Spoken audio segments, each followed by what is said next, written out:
साथियों नमस्कार।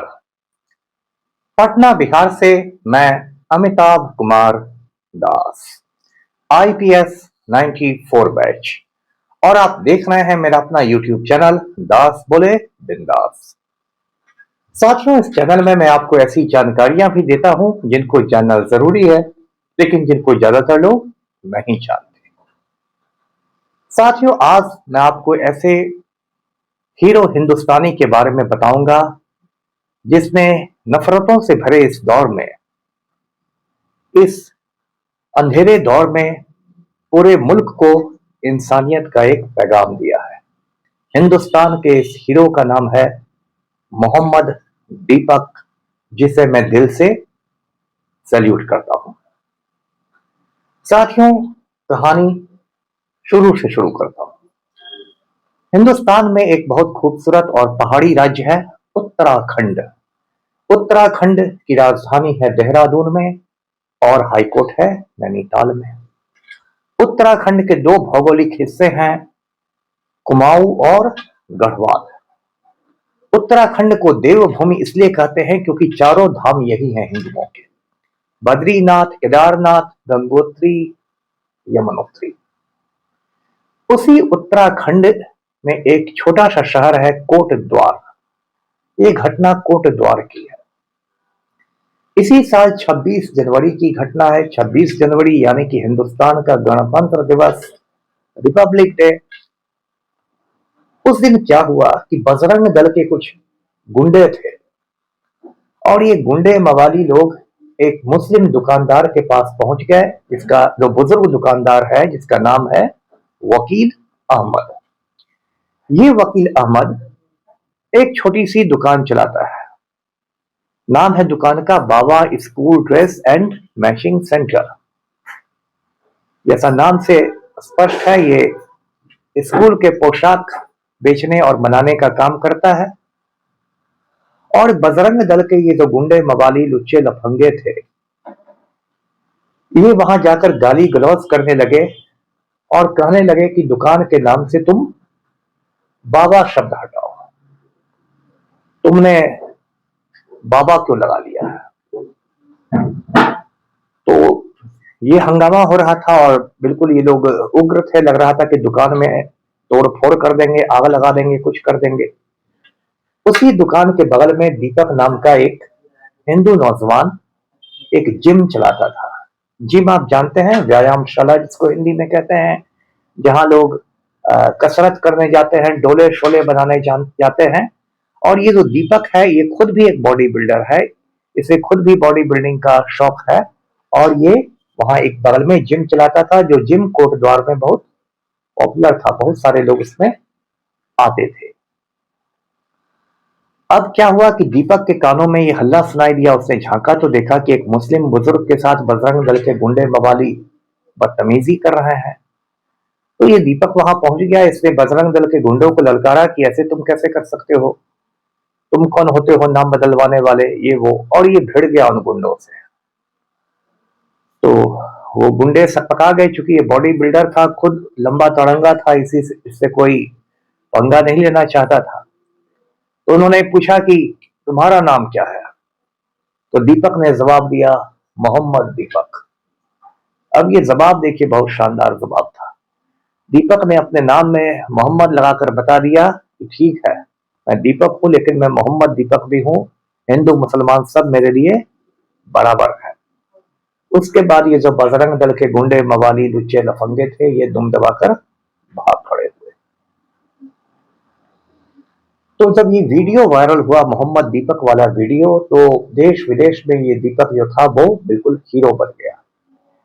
और राहुल गांधी जो विपक्ष के नेता हैं, लोकसभा में लीडर ऑफ द अपोजिशन है, उन्होंने इसको कहा कि बहुत बड़ा हीरो है मोहम्मद दीपक, जिसने नफरत के बाजार में मोहब्बत की दुकान खोल रखी है।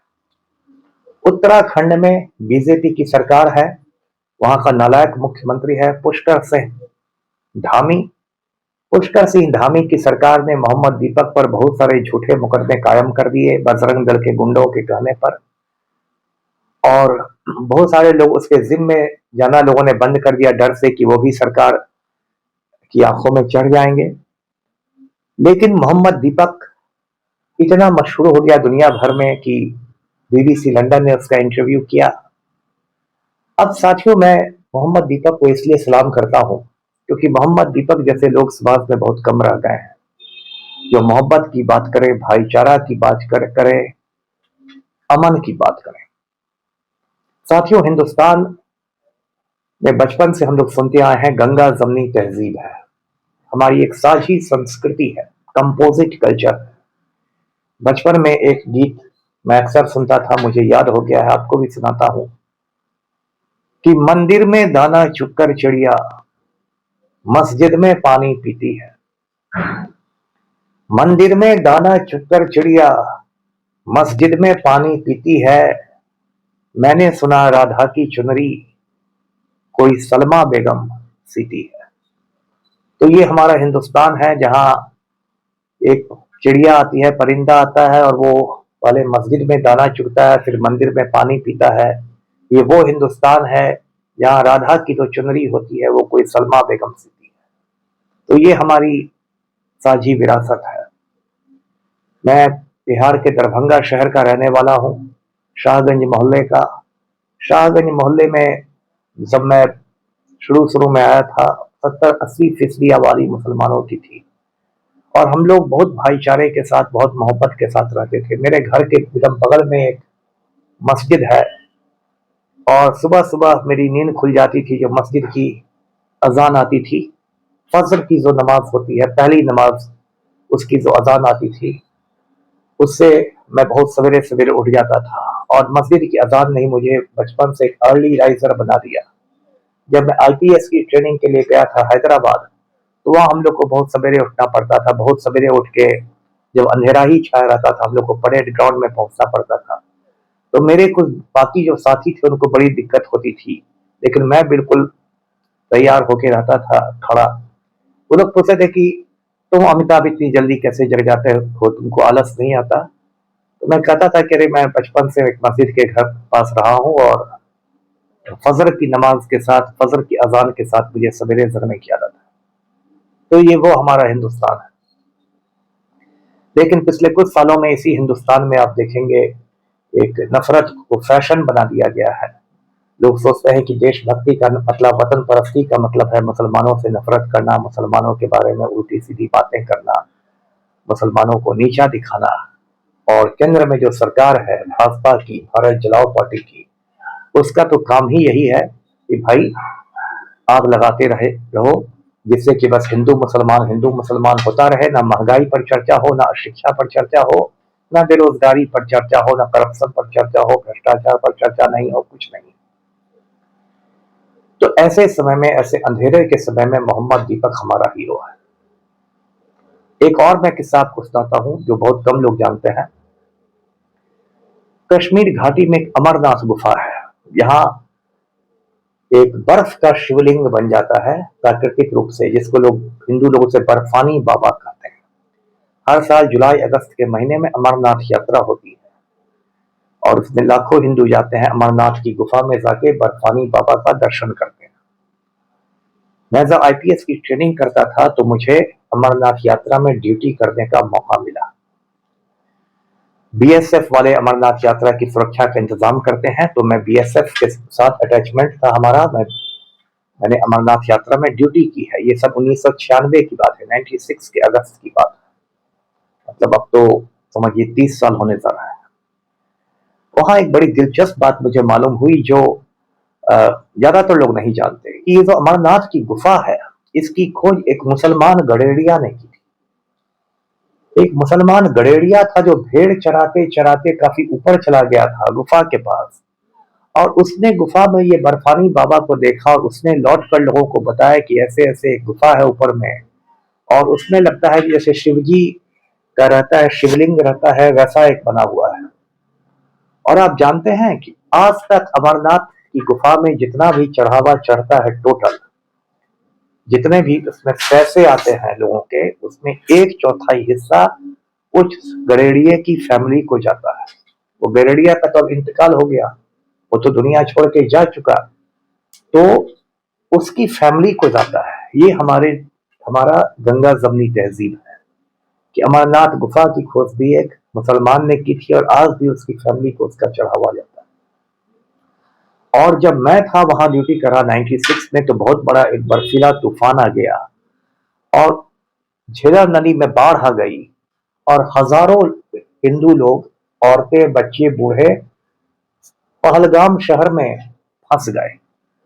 इसलिए फंस गए क्योंकि झेलम में बाढ़ आ गई थी, वो लोग आगे जा नहीं सकते थे। और ये मेरी आंखों की देखी चीज है कि पहलगाम शहर की जितनी भी मस्जिदें थी, वो मस्जिदें खोल दी गई हिंदुओं के लिए। हिंदू औरतों ने, हिंदू बच्चों ने, हिंदू बूढ़े लोगों ने, सबने उन मस्जिदों में पनाह ली, शेल्टर लिया, शरण ली। ये मेरे आंख की देखी चीज। तो ये है हमारा हिंदुस्तान। लेकिन फिर वही कहूंगा कि इस देश में एक नफरत को लोगों ने फैशन बना लिया है और नफरती बातें हो रही हैं। अभी एक दो दिन के बाद देखिए रमजान का महीना शुरू हो रहा है, जिसमें मुसलमान लोग सुबह से शाम तक, सूरज उगने से सूरज डूबने तक रोजा रखते हैं और फिर सूरज डूबने के बाद इफ्तार करते हैं, रोजा खोलते हैं। मैं अपने मुस्लिम दोस्तों से मजाक में कहता हूं कि मैं रोजा रखता नहीं हूं, लेकिन रोजा खोलता हूं। और हर रमजान में मुझे लोग इफ्तार पर बुलाते हैं, मैं इफ्तार में उनके साथ बैठकर खजूर खाता हूँ। ये हमारे बचपन की चीज है। बचपन में मेरे घर जब होली होती थी, मेरे सारे मुसलमान पड़ोसी आते थे, जब उनके घर ईद मनती थी, हम लोग जाते थे। तो हम लोगों ने वो हिंदुस्तान देखा है जिसको अब खत्म करने की कोशिश की जा रही है। एक नफरती चिंटुओं का ये देश बनाया जा रहा है। आप व्हाट्सएप पर देखें, फेसबुक पर देखें, सोशल मीडिया पर देखें, लोग जहर की उल्टी करते रहते हैं, एक दूसरे को नीचा दिखाते रहते हैं। इसी बात से एक और घटना याद आई। 1930 में जब हिंदुस्तान गुलाम था और जंग आजादी चल रही थी, तो पेशावर शहर में एक जगह है किस्सा कहानी बाजार। वहां पठानों का यानी मुसलमानों का एक बहुत बड़ा जुलूस निकला था और सारे पठान निहत्थे थे। और अंग्रेज अफसरों ने गढ़वाल रेजिमेंट को कहा उस मुसलमानों पर गोलियां चलाने के लिए। गढ़वाल रेजिमेंट में सारे लोग हिंदू थे और रेजिमेंट के एक सिपाही ने, जिसका नाम था चंद्र सिंह गढ़वाली, उसने बगावत कर दी। उसने कहा कि हम लोग निहत्थों पर गोली नहीं चलाएंगे और बाकी रेजिमेंट के सिपाही भी उसके साथ हो गए। मतलब हिंदू जवानों ने मुसलमानों पर फायरिंग करने से इनकार कर दिया। गढ़वाल रेजिमेंट ने पेशावर में बगावत कर दी और इन सबको अंग्रेजों ने कोर्ट मार्शल कर दिया, सबको नौकरी से बर्खास्त कर दिया गया, कई को मौत की सजा दी गई, कई को जेल भेज दिया गया। तो ऐसे थे चंद्र सिंह गढ़वाली और ऐसी थी हमारी हिंदू मुस्लिम एकता। इसलिए आज के दौर में फिर मैं कहता हूं कि मोहम्मद दीपक जो है वो असली हीरो है हिंदुस्तान का। और असल में इस देश में किसी के पास 56 इंच का सीना है तो वो मोहम्मद दीपक के पास है, उस आदमी के पास नहीं जो पहले चाय बेचता था और अब देश बेच रहा है। तो मोहम्मद दीपक को बहुत बहुत सलाम, सैल्यूट। वीडियो को लाइक करें, शेयर करें, चैनल को सब्सक्राइब कीजिए। धन्यवाद।